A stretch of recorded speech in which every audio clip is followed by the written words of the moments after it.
મહેશગીરી બાપુએ પત્રકારોને ચેલેન્જ આપી હતી। પત્રકારો પણ મહેશગીરી બાપુની ચેલેન્જ સ્વીકારી ત્યાં પહોંચી ગયા। મહેશગીરી બાપુના કાર્યક્રમ સત્યનો રણકારમાં પત્રકારોએ મહેશગીરી બાપુને બેધડક સવાલો પૂછ્યા। મહેશગીરી બાપુએ સવાલોના જવાબો આપતા ગિરીશ કોટેચા પર મોટા આક્ષેપો કર્યા।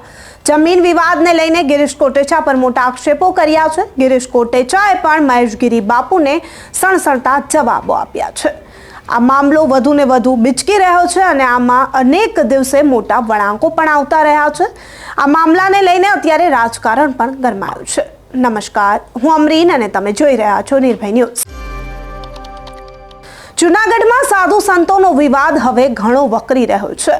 આ વિવાદ હવે એ હદે વકર્યો છે કે ગુજરાતના રાજકારણમાં પણ ગરમાવો આવ્યો છે। જૂનાગઢના ગિરીશ કોટેચા પર મોટા આક્ષેપો લગાવવામાં આવ્યા છે। મહેશગીરી બાપુએ અહીં સત્યનો રણકાર કરી પત્રકારોને ચેલેન્જ આપી હતી। પત્રકારો પણ ત્યાં સીધા પહોંચી ગયા। જ્યારે પત્રકારોએ બેધડક સવાલો પૂછ્યા ત્યારે ગિરીશ કોટેચા પર મોટા આક્ષેપો મહેશગીરી બાપુ દ્વારા કરવામાં આવ્યા। પહેલા તો મહેશગીરી બાપુને સાંભળી લઈએ કે ગિરીશ કોટેચા પર મોટા આક્ષેપો કરતા તેમણે શું કહ્યું। એના બાજુનું બ્રાહ્મણોની સંપત્તિનું એક ટ્રસ્ટ છે। એ ટ્રસ્ટમાં કેટલા ગોટાળા થયા, એ ટ્રસ્ટમાં બ્રાહ્મણોને એક બાજુ કરવામાં આવ્યા। એ ટ્રસ્ટના અંદર આખું ઘર ગિરીશ કોટેચાનું આખો પરિવાર કેવી રીતના ટ્રસ્ટી બની ગયો અને કેવી રીતના અહીંના ચેરિટી કમિશનરને મયારામ આશ્રમમાં વાંધા અરજી હોવા છતાંય સાંભળો ભાઈ, વાંધા અરજી હોવા છતાંય જેમ રચિતરાજે કૌભાંડ કર્યું છે એવી જ રીતના નાયર કરીને જે ચેરિટી કમિશનર હતો એ કૌભાંડ કરીને વાંધા અરજી હોવા છતાંય, કાગળો સાથે હું આપું છું બધું, વાંધા અરજી હોવા છતાંય એ અહીંયાથી એમનો ઓર્ડર કરીને ગયો, જે આવું હોય નહીં। મારો ઓર્ડર ભૂતનાથનો કરવો હતો ત્યારે મને મારા ટ્રસ્ટીઓને એક અડધી પોણી કલાકની પૂછપરછ એણે ત્યાં કરી, કેમ કે હું આપતો નથી, બરાબર છે। અહીંયા ઘર બેઠા બધું મળી ગયું, એમને। અને વ્યાસ ભુવન એ બ્રાહ્મણોની સંપત્તિ છે અને હું બ્રહ્મ સમાજને કહું છું કે તમે ત્રણ પાંખ તમારી અહીંયા ચાલે છે, એકાબીજા સાથે લડો છો, શરમ કરો, તમારી સંપત્તિ લૂંટાઈ રહી છે। જયદેવ ક્યાં ગયો? તું અહીંયા ગુસ્સો કરતો હતો ને, એ ગુસ્સો કરવો, એક મિનિટ હવે મને બોલવા દો એને। સરખી જગ્યાએ ગુસ્સો કર, સરખી જગ્યાએ કેમ નથી ગુસ્સો કરતો? અહીંયા તું ગુસ્સો કરતો તો ત્યાં વ્યાસ ભુવન બ્રાહ્મણોની સંપત્તિ લૂંટાઈ ગઈ। હું કહું છું તને, તું તો વકીલ છે ને ભાઈ, તો લડ, હું તને કાગળિયા પૂરું પાડી અને બ્રાહ્મણ સમાજની વાડી બનાવો ત્યાં, આખા બ્રાહ્મણ સમાજની વાડી બનાવો ત્યાં। એક ભાઈ દુરાચાર કરીને, એક ભાઈ ગોટાળા કરીને બ્રાહ્મણોની સંપત્તિ તમારી હડપી જાય છે અને તમે એકાબીજા સાથે લડો છો। હું કાગળ પુરાવાને અત્યારે પણ વાત કરું છું, કાગળ સાથે, ઓરિજિનલ નકલ સાથે વાત કરું છું। અને એક મયારામ આશ્રમની વાત કરીને પૂરું કરી દઉં છું।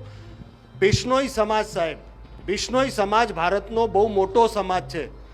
इस पूरे बिश्नोई समाज को पूरे भारत में राजस्थान, हरियाणा बहुत मानता है और उनके गुरु पूरा बिश्नोई समाज जिनके चरणों में बैठता है उनका नाम है भगीरथ दास जी। भगीरथ दास जी जो मयाराम आश्रम में पढ़ लिख कर बड़े हुए, गिरनार कमंडल कुंड दत्तात्रेय में भी रहे हैं और गिरनार में बहुत बड़ा समय उन्होंने बिताया है। तो उनकी इच्छा थी कि जहां पर मैंने शिक्षा ली, जहां पर मैंने दीक्षा ली थी, उस जगह के वहां पर मेरा आश्रम होना चाहिए, इसलिए वो यहां पर आए। पर आज की तलेटी में जो गड़बड़े हो रही है उसको देख करके दुखी हुए, क्योंकि साधु दारू पी के टुन्न पड़ा हुआ है, मुजरे हो रहे हैं, ये सब देख के दुखी हुए और उन्होंने वडाल में एक आश्रम बनाया। उस वडाल आश्रम में बनाने के बाद वो मयाराम आश्रम के ट्रस्टी भी कई वर्षों से रहे हैं, मयाराम आश्रम के ट्रस्टी। तो आज बिश्नोई समाज के लिए तो मयाराम आश्रम तीर्थ स्थल है और जूनागढ़ का नालंदा था वो। पर उस ट्रस्ट के अंदर गलत ट्रस्टी घुसने से क्या होता है, त्रिवेदी, हरसुख त्रिवेदी करके एक ट्रस्टी है उसमें, जो भूतनाथ के भी मेरे कागज निकाल के ले गया। मैं उसको कहता हूं चैलेंज के, भूतनाथ के कागज तुम निकाल के लेकर के गए हो ट्रस्ट में से, और जैसे चैलेंज की बात आ रही है तो तुम कागज निकालना और जो होता है करना। कागज क्या होता है मुझे अच्छे से समझ में आता है। मयाराम ट्रस्ट के अंदर उन्होंने गिरीश कोटेचा को लाया, और किस तरह से लाया। भगीरथ दास जी का अपमान गिरीश कोटेचा, हरसुख त्रिवेदी और यहाँ ये कलेक्टर और उनको साथ देने वाले इन लोगों ने किया। क्या बोला था उनके गुरु, ये उनके चेले हैं गणेश दास जी, उनके गुरु को त्रिवेदी जो है वो बोल के गया कि गुरुजी आप अब बूढ़े हो चुके हैं और आपकी जगह पे हम आपके चेले को ले लेंगे, तो आपके चेले का आधार कार्ड वगैरह दे दीजिए। सुनने जैसी बात है, और सरकार खास ध्यान रख के सुने, क्योंकि ये मुद्दा अब दूसरा मुद्दा बनेगा जो बहुत बड़ा नुकसान होगा कि एक भ्रष्ट अधिकारी और भ्रष्ट आदमी की वजह से कैसे क्या क्या होता है। अब हुआ क्या, इनको ये बोला गया कि भगीरथ दास जी आप वृद्ध हो चुके हैं, आपके चेले को हम बनाएंगे, आप त्याग पत्र दे दो और आपके त्याग पत्र के साथ इनका आधार कार्ड हम लेंगे और इनको हम बनाएंगे, इनमें से कोई भी एक चेले को। ये बोल के वो गए, और बोल के जाने के बाद क्या किया, उसकी जगह पर गिरीश कोटेचा एंड कंपनी और त्रिवेदी ने उनका अपमान किया, उनका त्याग पत्र ले लिया, उनको बुलाया तक नहीं, ना चैरिटी कमिश्नर ने बुलाया कि त्याग पत्र आपका है या नहीं, और सीधा सीधा उनकी जगह उनको निकाल के इनको लेना चाहिए था, ये इंतजार करते रहे और गिरीश कोटेचा को उसमें डाल दिया। नहीं, एक मिनट, मैं कागज देता हूँ साहब, कागज आपो, कागज સાથે પ્રૂફ સાથે એક મિનિટ થોડું હવે પછી એક મિનિટ હજી પૂરો નથી થયું, પૂરું નથી થયું પ્લીઝ એક જ સેન્ટેન્સ પ્લીઝ બાપુ। હવે પછી આવા કોઈ પણ કૌભાંડ હોય, આપણી ઉપર વિપદા આવે ત્યારે ગિરીશ કોટેચાની દુનિયાના જેટલા પણ પાપી લોકો તમે એડવાન્સમાં આપજો ને, અમે છાપા કરીએ। મને બસ એ જ જોઈએ છે, મને એ જ જોઈએ છે। અને ગુરુજી સાહેબ હું કહું, હું દોષી નીકળું ને ના, સામે જેટલા પણ સંતો બેઠા છે ને, જેટલા પણ સંતો, એક ઇંચ પણ ક્યાંય ખોટું હોય ને ગિરનારમાં, એક ઇંચ ખોટું હોય તો મોકલી દેજો સાહેબ।